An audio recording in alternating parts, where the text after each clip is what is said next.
this gives me a reason not to watch the Pro Bowl because the Pro Bowl is awful. You decided to go skiing because you're like, you know what?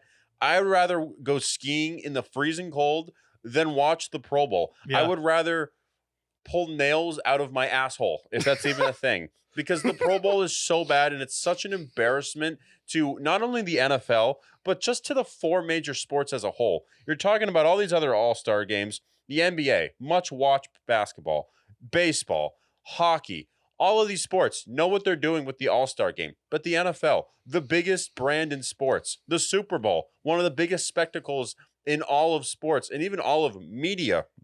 And then there's the Pro Bowl a week before, and it's a joke. We're talking about Gardner Minshew, Tua, and all these other guys that come into there who either just maybe didn't deserve to be all-stars, or maybe they just are there because no one else is there. Because obviously you're not going to see Patrick Mahomes there. Obviously you're not going to see the other guys who played deep into the playoffs. It's terrible. And then to top it off, you have a career backup, Mr. 0-16, Mr. runs out of the end zone, Mr. Detroit Lion, Mr. 2-13 as a starter, Mr. 15 touchdowns, 13 interceptions, guy Dan Orlovsky, say what you will about him, comes in and outperforms somebody in a skills competition of Tua, who was an MVP candidate, and Jalen Hurts, who was second in the MVP last year, comes out there and beats them both.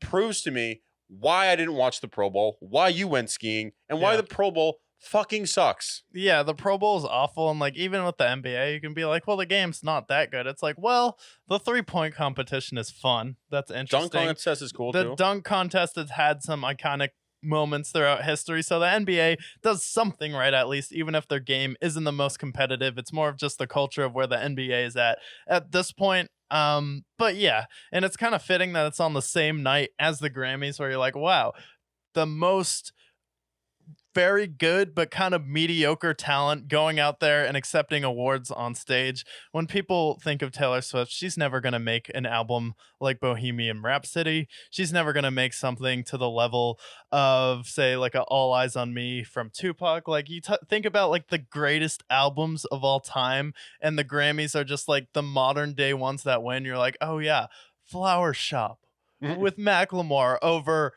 Jesus that year, over To Pimp a Butterfly that year, over J. Cole's, I believe that was Forest Hills Drive that year. Yeah.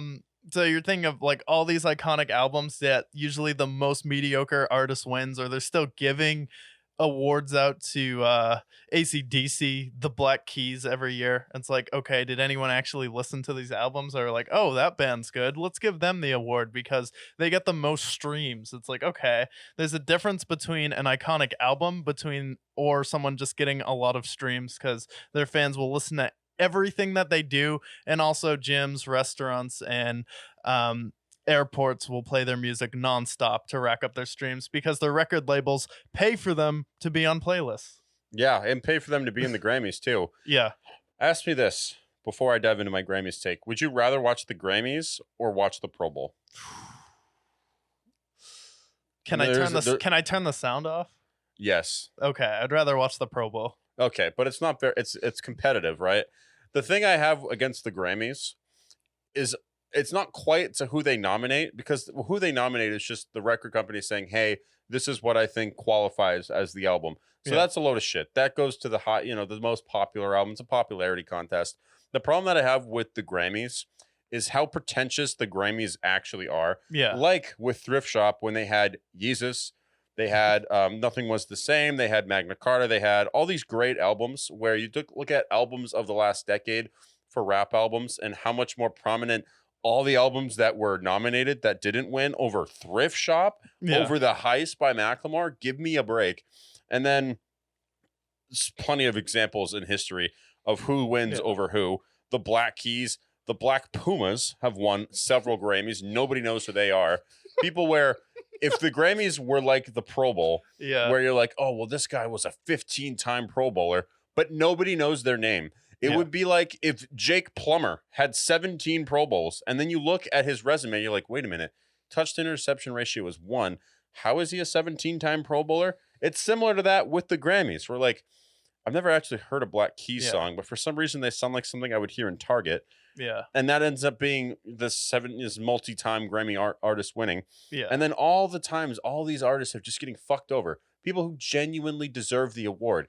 It happens every time, whether it's Kanye, whether it's, name any J. artist. Cole. J. has gotten Cole. shafted a Kendrick bunch of times. Lamar. Kendrick Lamar got shafted Album of the Year when like- Damn was nominated. They lost to Bruno Mars. It's like with Leo too losing. The Oscars. Yeah, it's like, did people actually think Matthew McConaughey and Dallas Buyers Club was more interesting than Leo and Wolf of Wall Street? It's like, no. It's a cult. And the difference between like the Pro Bowl and the Grammys or the Oscars, watching something like that, is I don't have a bunch of pretentious people who are talking to me about human rights who benefit off of slave labor overseas with their phones, with your clothes, every designer thing that they wear that's expensive. It's like, yeah, typically there's slave labor going through that. There's a lot of human rights violations, but yes, please spread your message that you violate every single day when you talk. It's like the people who are talking about the climate, but they use their private jets. It's like,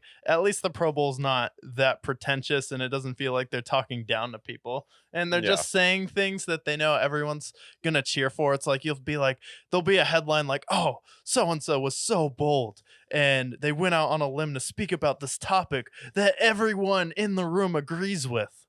Yeah. And it's like, if you say something different, then you're Chris Pratt, you talk about Jesus, and then everyone's like, oh, he's radioactive now.